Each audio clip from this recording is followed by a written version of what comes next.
Well, actually, Elvis loved the song. That was when he and Priscilla were having their problems, which I met her recently, and she told me that Elvis loved that song, and he had sung that to her on the day of their divorce. He said he kind of leaned in and sang a little bit of it. Recently, we were doing some business.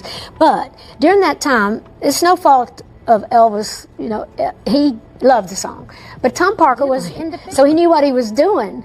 But that goes back to that other thing, because Elvis was ready to record it. I told my friends and people that he was recording it, and they were in town to do the recording. They had invited me down to the session. And Colonel Tom Parker calls me the day before and says, now you do know that Elvis is recording your song, and you do know that Elvis don't record anything that he don't publish, or at least get half the publishing on.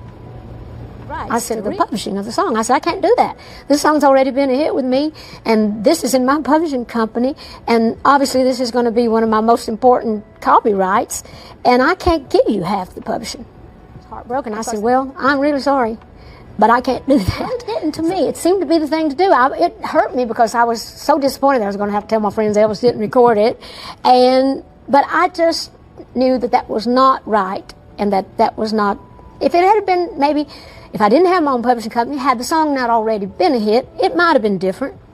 But I couldn't give somebody half of a song that had already been #1, and that was, you know, was evident, had already. When Whitney recorded, I was like, oh good, because now I own 100% of the publishing, 100% of the writing, and I did really well with that. But I didn't blame Elvis, and I didn't blame Colonel Tom. Well, it was overwhelming, because I'd always loved her singing anyway. I mean, what a voice she had. I mean, at that time, nobody could out-sing her. My heart, you know, about a subject that we all know and relate to one way or another, whether it's someone that's died or kids going off to school.